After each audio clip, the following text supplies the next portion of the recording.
This is Hannibal and Piper here from thehannibaltv.com coming at you from Ottawa, Ontario, where we are back to the cold November weather after a nice, unseasonably warm week. Raw did a 0.43 rating last night, which was actually up from the previous week.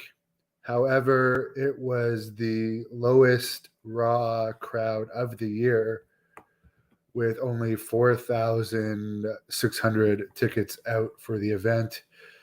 However, Dave Meltzer pointed out that that's still a lot more than Dynamite crowds have been lately, where AEW has been really down in attendance lately. Billy Corgan was on Busted Open Radio and responded to Nick Aldis quitting the company. And he basically said that Aldis was suspended with pay on Monday and pulled from their next pay-per-view. He also brought up that Aldis was the highest paid wrestler in the company for the past 5 years. I don't know if that's saying much. I know that he was one of the guys under contract, which I'm sure they have several under contract. I know the guys on the per show deals don't make much, but it's not like NWA is profitable. I mean, I admire what he's doing. He's doing this out of the love for the sport. He's a multimillionaire. But he said he's still going to pay all this for the next 55 days or so, even though he disparaged the company and quit. I mean, that must be nice. Could you imagine if I quit my shoot job and I emailed my boss and that I made a video insulting it? Do you think they would still pay me for 55 days? Wrestling is pretty good. Wrestling is pretty good where these performers can do that. Just like Bray Wyatt. I mean, he was making reportedly like $4 million a year and took around just over 3 months off before they released him the last time. Could you guys imagine from a real job if you just decide not to go into work for 3 months to still get paid? That's pretty good. These wrestlers are pretty spoiled. But Corgan said that Aldis quit via email to their head of talent relations, Pat Kenny, a week ago. And Corgan wished that with their relationship that he would have actually quit directly through Corgan. And I just wanted to bring up when I reported about Aldis disparaging the company when he called NWA an embarrassment over the weekend. And I did bring up that I do agree that Trevor Murdoch, being, I guess, the world champion now, is not exactly a guy to buzz about, although I do like him personally. And when I did say that I think that they should have made Bray Wyatt or Braun Strowman champion when they were out of their contracts, a bunch of people wrote, well, Corgan could never have afforded that. I'm not saying to make them long-term champions. I'm saying if they had done a quick switch like they did with Cody Rhodes 4 or 5 years ago that gave NWA a lot of buzz, the biggest NWA title match that Aldis ever had, and his last really relevant talked about match was against Cody Rhodes. They could have done that with a Bray Wyatt or a Braun Strowman and only brought them in for like 3 or 4 matches to do a switch, and it would have had huge buzz and it would have brought the company up again. So that was my comment. I was not suggesting that Billy Corgan could afford to pay Bray Wyatt $4 million a year or Braun Strowman whatever he's making. He was making a supposedly $2 million a year before they released him. I don't know what their new contracts were for, but Braun was only asking for $25,000 per appearance on the indies. And I'm sure for an NWA title thing with Corgan, who's a multimillionaire anyways, I'm sure they could have worked something out. Anyways, that was just my suggestion. I wasn't suggesting he pay those guys millions. Apparently, Crown Jewel was talked about more over the weekend than the UFC show over the weekend. And it was the most watched Crown Jewel to date. There was 300,000 Google searches, which beat all of the other Crown Jewel searches. And obviously that has a lot to do with Logan Paul on the card. Supposedly they're going to go back to Saudi Arabia in the spring. Apparently the UFC show on the weekend didn't even crack the top 20 Google searches. So UFC, it's not really on a high point of popularity lately. But apparently they have 16,903 tickets sold for the UFC show coming up at Madison Square Garden with just under 2,000 seats still available. Isn't that interesting that WWE can say like that 10 or 12,000 tickets will sell out Madison Square Garden, but with UFC it's about an 18,000 sellout. Very interesting. I never understood that, how you can like just say a building is sold out if you curtain half of it off or curtain 3/4 of it off and say, well, we sold out this building, but we had 3/4 of it curtained off.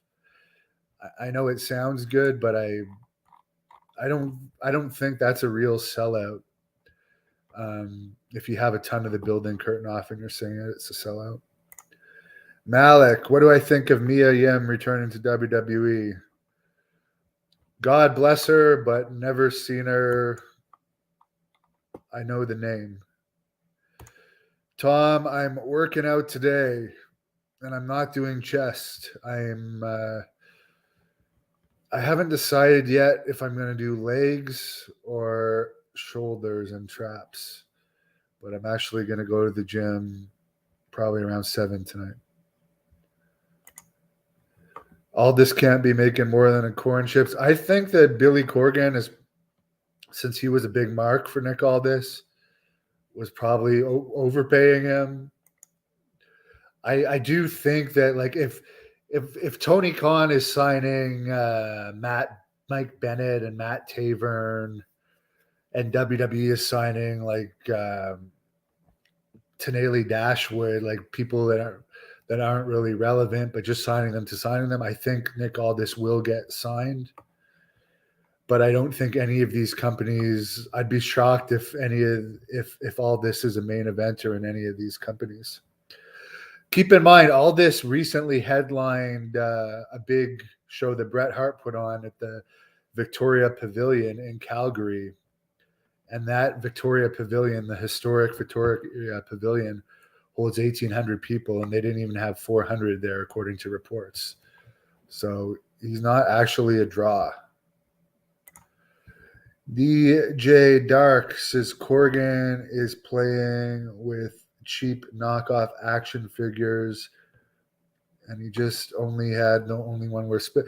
Well, if all this was that good, why do they have almost no YouTube views compared to my channel? And I'm not a multimillionaire. I have a regular job. Like, honestly, all this is, he's not like, he had a shot at being champion. What was he, champion like 4 years? I mean, if you can't, he had about as good of a push as anyone could ever have. And he never brought the NWA to the next level. But I don't think Trevor Murdoch's going to bring it to the next level either. He's a good national champion, but he's not like, I honestly don't know who they could have these days either, because WWE is signing everyone, and I don't know if Goldberg's contract is almost up.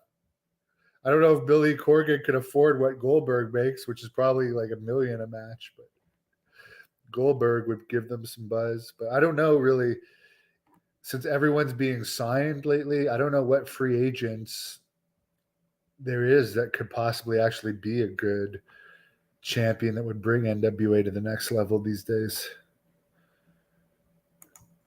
Tom says smart for Triple H to bring Bray Wyatt back. Well, the only reason that they released him was because he took like he was getting paid to sit at home.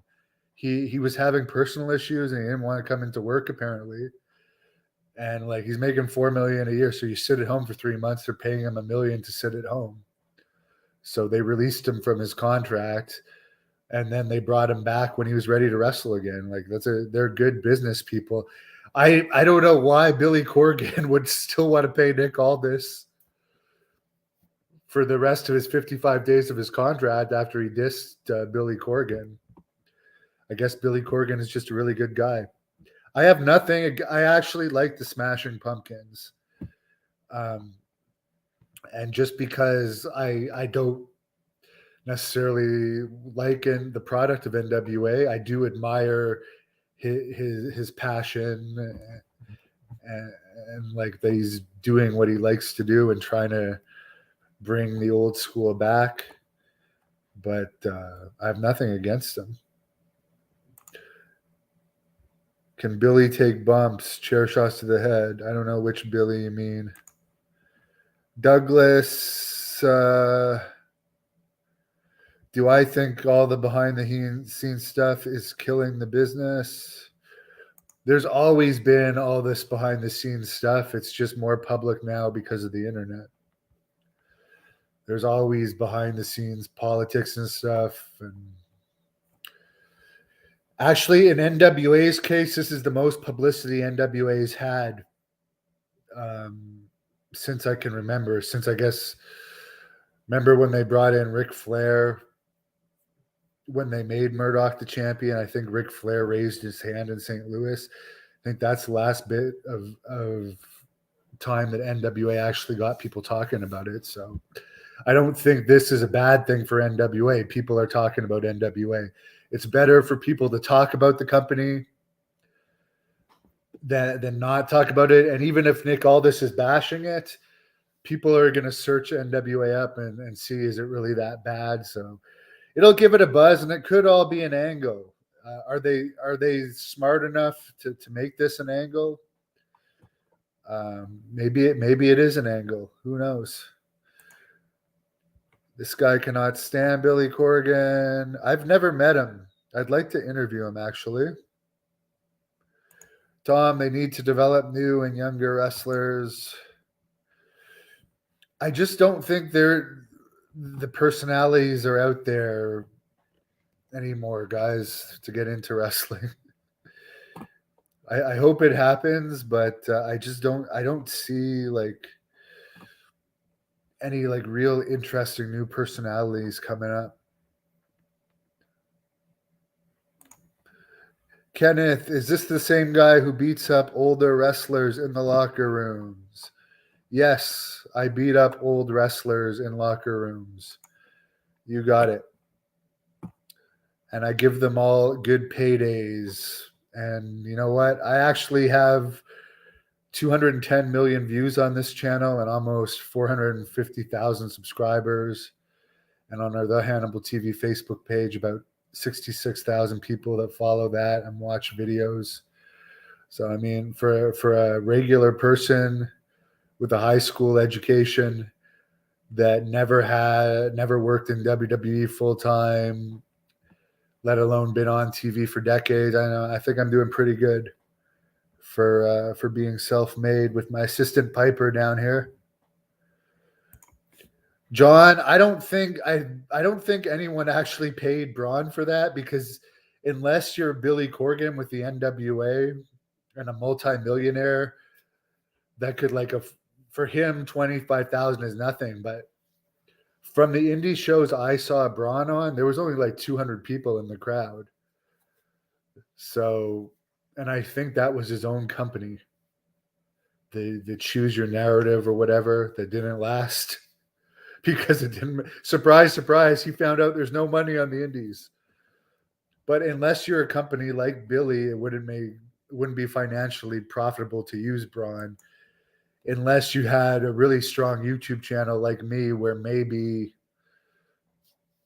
a Braun Strowman good angle on a video would make a huge amount of money. But 25,000 US was like over 30,000 Canadian, so it wasn't in my budget.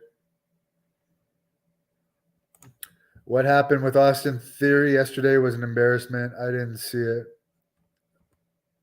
Something to do with the cashing in the Money in the Bank, though.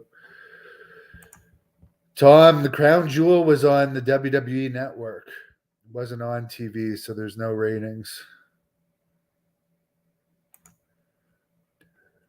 From what I understand, there's a lot of companies that run Calgary right now, Tom, and from what I understand, it's kind of an oversaturated market, because when I was asking around, I couldn't understand how a show that Bret Hart ran with Chris Masters, Nick Aldis, Harry Smith, Brian Pillman Jr., the Bollywood Boys, Tom Billington's nephews. I couldn't understand how a show like that would only draw 400 to the historic pavilion. And the answer I got was the market's oversaturated. Ivan Santos wrestling in Madison Square Garden would be on, or yes, that's definitely one thing I wish I could have done. Michael, come back for one more in 2023. I've sold my wrestling boots, guys. I don't think I'm gonna wrestle again unless someone offers me enough money to get a whole new outfit. But honestly, I don't want to wrestle again. I was just I've had a lot of concussions from both bouncing, boxing and kickboxing, and wrestling. And I'm doing really well at YouTube. Why would I wrestle? I don't like wrestling anymore. It makes no sense for me to wrestle. Mike wants to see Bob Cook in the Hall of Fame. Doug Masters, hello to you. Tom, I don't want to be a manager either. I really don't want. I don't like wrestling anymore. I just want to interview people, and not just wrestlers, but in other subjects, and do more acting as time goes on. I still have the movie that I'm going to make probably next year. Billy says, looking like Jason Statham. I don't know who that is. But thank you for, yes, doing my own path in the business. I appreciate it. And I got to go get into shape now at the gym. Have a great evening, everybody. Thank you for watching the Hannibal TV. Please like this video if you enjoyed it, and click the subscribe button